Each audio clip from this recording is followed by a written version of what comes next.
SEP FanFic Readings presents Thanks to the Photographs by Unstable Hufflepuff. Chapter 22. Weasley is our king. Are you certain about this? Yes, I'm not just going to lie down and take it anymore, Draco. Even if some would consider it petty, I still want to do it. And you really think he'll know it was you? Well, he'll probably think it was you, to be perfectly honest. Though he'll know you'd have gotten your information from me. How else would you know he listens to Lee's broadcast after dinner? Good point. Draco handed the brown paper package to the tawny owl that had flown down from its perch the moment they entered the owlery. It took the string it was tied up with in its beak and flew off into the distance. You think they'll really play it? I think they will when they see how much money is in it for them, Hermione said as they made their way down from the snow-covered steps, mindful of the ice. Besides, Lee will probably play it regardless of what his superiors decide. He took the same stance as George when everything went down. He'll probably get a laugh out of it, you know. I always thought Jordan was all right. Liar. Fine, said Draco, opening the door for her. He pissed me the fuck off. Is that what you wanted to hear? Hermione reached up to kiss his cheek, smiling, and he huffed in frustration. He was incredibly vocal about his opinion on the Slytherin team. A Quidditch commentator is supposed to be an unbiased third party. He was very entertaining, though, said Hermione slyly. He was also very vocal about his interest in Angelina Johnson. Do you remember that? Isn't she George Weasley's wife? Mm-hmm.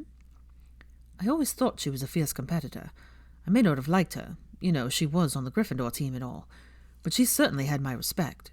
Draco frowned, then added, though she did marry a Weasley, even if it was one of the better ones, so I don't know what that says about her. Harry married a Weasley? Ginevra is way out of his league, said Draco, scoffing. Morning, lovebirds. They both fell silent as they turned into the entrance hall, where Veronica was standing with her brother, of all people, Zacharias Smith. She gave them a smile that was so forced it was unnerving. You remember my brother, don't you? Of course, said Hermione, before Draco could say anything rude. How are you, Zacharias? Zacharias gave her what was quite possibly the filthiest look she had ever seen. So, he's taken that side on things, she thought sourly. Thinks I'm some Death Eater whore, most likely. I've been better, he said shortly. Smith, said Draco with a nod. Zacharias did not acknowledge him. Definitely thinks I'm some Death Eater whore. Anyway, we've got to run, Veronica told him somewhat awkwardly.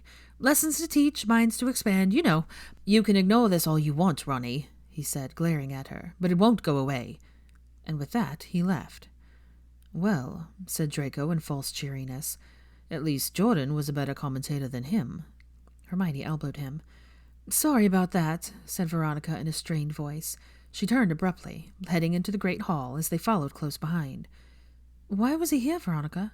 Asked Hermione, keeping her voice down to fend off any listening students. And so early in the morning at that.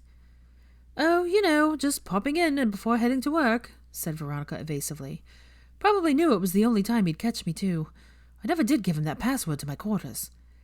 She took her seat at the head table, and Draco and Hermione took their own next to her, each of them muttering a quick good morning to Neville as they did so. Hermione immediately turned back to Veronica. What did he want to talk to you about? Veronica sighed, suddenly looking very tired. Remember when I told you all those dates our mother was sending me on? Hermione and Neville both nodded. He stopped by to reinforce the apparent severity of the issue. Fucking prick. Always was a mama's boy. Oh, Zacharias was here, wasn't he? Said Neville. Ah, Draco seemed to have caught on, and he gave Veronica a sympathetic look. What? One heir wasn't enough. She wants you to make a few of your own. I'm going to wind up a spinster, she says, Veronica told him darkly, an unusual tone for a Hufflepuff. She doesn't want me making her look bad. That's awful, said Hermione indignantly. She should recognize that you're an adult now. She has no right to control your life like this. That's the way it is in most old families, Hermione, said Draco. Not only mine. Just because the Smiths are Hufflepuffs, and they are essentially blood traitors, doesn't mean they're any different when it comes to marriage. Veronica nodded in agreement. Would it help at all if you were to speak to your mother about your feelings on this? Hermione asked her tentatively. If you explained to her why you don't have any interest in these plans. If she finds out that the only air she'd get out of me didn't share my blood, she'd flip. I've avoided it this long. I can avoid it a little longer." For the remainder of the day, Veronica was in a sullen mood. It was strange to see, since she was normally such a cheerful and talkative person, and it seemed to be contagious, too. Draco was quiet all throughout dinner that night, a seeming permanent scowl on his face. Hermione wondered if this had brought up some of the issues he was facing with his own family, and sure enough, when they left the great hall, he pulled her into his quarters, looking nervous but determined. "Before we go to Pansy and Theo's tonight, there's something I've got to do," he said. "I know," he swallowed, "I know that you don't feel entirely comfortable being out and about in the wizarding world, but I really don't want to go alone." Hermione nodded quickly, laying a comforting hand on his arm. "That's okay. I'll come." Draco let out a breath of relief, dropped his head to rest it on her shoulder. She dragged him closer so that she could wrap her arms around him. "Where is it we need to go?" He lifted his head to look her in the eye, his mouth twisting into an apologetic grimace. "Diagon Alley." The temperature had not changed since the last time Hermione and Draco had left the warmth of Hogwarts, but it still felt much colder to them as they came to a stop outside the entrance to the Leaky Cauldron. As much as Hermione wanted to get her life back together, she was a bundle of nerves, and Draco wasn't much better. She had not stepped foot in Diagon Alley since before those photographs came out, and his visits had been scarce over the years, seeing as they often drew a lot more of unwanted attention. In fact, the last time he'd been, someone had hexed him in the middle of the street. Even if he would not say what they were there to do, she wasn't about to let him do it alone. Taking a deep breath, she took his hand in hers and opened the door. The pub was just as she remembered it. It was warm and lively, especially with the after-work rush. The air was partly filled with tobacco smoke, and patrons of the pub sat around talking boisterously. Hannah was behind the bar, serving drinks, and was the first to notice them. She had always been very aware of her surroundings, though that could probably be contributed to her anxiety. She gave them a rather nervous smile before her eyes flitted fearfully over the crowded pub. And then, everyone else noticed who had just walked in. The chatter ceased immediately. Hermione returned Hannah's smile with a slightly unsteady, "Hello." "What brings you two in today?" Hannah asked, equally as unsteady. She glanced around at the patrons again before looking back at Hermione and Draco. "We have some business with Gringotts," the latter said, in an impressively even tone for someone with such sweaty palms. "Oh, well, it's good to see you." "You too, Hannah," said Hermione. She caught sight of an old woman glaring at her and winced. "We best be on our way now." "Yeah, and take your Death Eater pet with you," someone shouted, causing an uproar of agreement. Hermione hurriedly led Draco out of the pub before anyone took it upon themselves to throw something at them. "We can do this," she told him firmly. Draco nodded weakly, then withdrew his wand to tap it thrice against the brick wall. It transformed into an archway, revealing the busy cobblestone street beyond. Already there were people staring at them. They hastened onward, keeping their heads held high and avoiding eye contact. A couple of people hollered at them. It was impossible to tell which one of them was the object of their anger, but they continued nonetheless. Once they made it inside Gringotts Bank, they both sighed in relief. Even Hermione, who the goblins were not particularly pleased with, and hadn't been there since she'd broken in. Squaring his shoulders, Draco led the way towards one of the few available counters and cleared his throat to get the goblin's attention. "Draco Malfoy, I'm here to open up a vault for myself." Hermione looked at him in surprise. Even the goblin raised his eyebrows. "Very well, Mr. Malfoy," he said after a moment.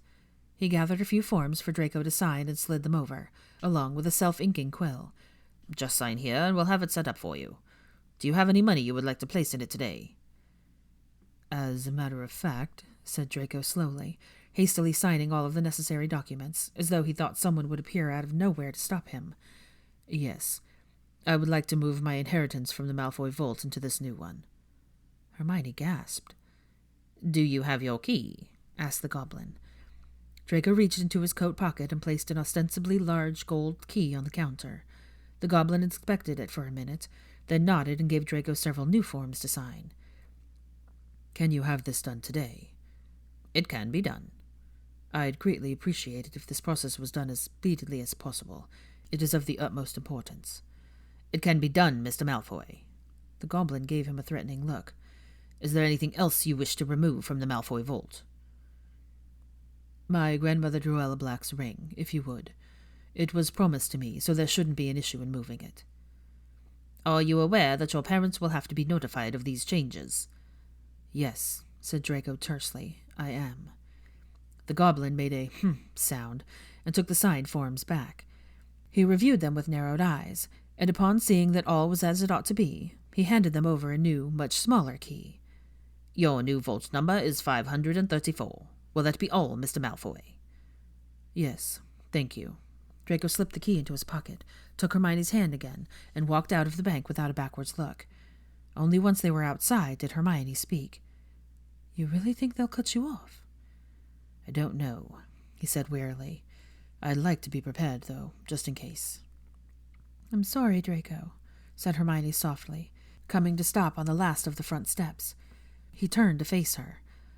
I wish it didn't have to be this way. Draco raised a hand to tuck an errant curl behind her ear. I know, he said, but it's not your fault. It's not mine, either. Hopefully they will come to see that this isn't as bad as they believe. But until then, I'm not taking any chances. She took both of his hands in her own, giving them a comforting squeeze. Did you know that I love you? Draco inhaled sharply. No, I didn't. Well, I do, said Hermione, very matter-of-factly. I love you, too. Good, she said with a firm nod. I'd feel terribly embarrassed right now if you didn't. Draco laughed, a loud, gleeful sound that she couldn't help but imitate, and then he leaned down to kiss her, right there on the front steps of Gringotts, for all of Diagon Alley to see. Neither of them paid any attention to the looks they got as they made their way back to the leaky cauldron. Nothing anyone said could possibly put a damper on their moods. Their smiles were impenetrable. They took the pub's flue straight to the Knot Manor, and stepped out in Pansy and Theo's foyer, still grinning ear to ear. Oh, good, Blaise exclaimed as they entered the sitting room. He was lounging on one of the sofas with his feet up and took a drink already in hand. We were starting to worry that you'd miss it. Oh, are you kidding? Said Draco, sitting on the opposite sofa and dragging Hermione along with him. He wrapped an arm around her shoulders, and she promptly sank into his embrace. We wouldn't miss this for the world. I'd certainly hope not, said Pansy haughtily, from her place on the ottoman. I put a lot of effort into this, you know. Your mother would be proud to know the vocal lessons she paid for were put to good use, said Theo, smirking behind her. He reached over to turn the dial up on the wizarding wireless on the side table next to him, and their ears were instantly greeted by the voice of Lee Jordan. He had barely spoken before Blaise was stifling a laugh. Hello, all, and welcome back to River Hour on WWN. I am your humble host, Lee Jordan, commentator extraordinaire. I've got plenty to share with you today concerning the goings-on of the wizarding world. But before we get to that, we have a special request from an old friend of mine. For those of you who attended Hogwarts in the 96 to 97 school year, this may bring back some fond memories. Or not. That's not really my problem. So without further ado, here we have Weasley is our king. The drunken voices of Blaise, Theo, and Pansy rang out from the wireless. Weasley cannot save a thing. He cannot block a single ring. That's why Slytherins all sing, Weasley is our king. Weasley was born in a bin. He always lets the quaffle in. Weasley will make sure we win. Weasley is our king. Weasley is our king. Weasley is our king. He always lets the quaffle in. Weasley is our king.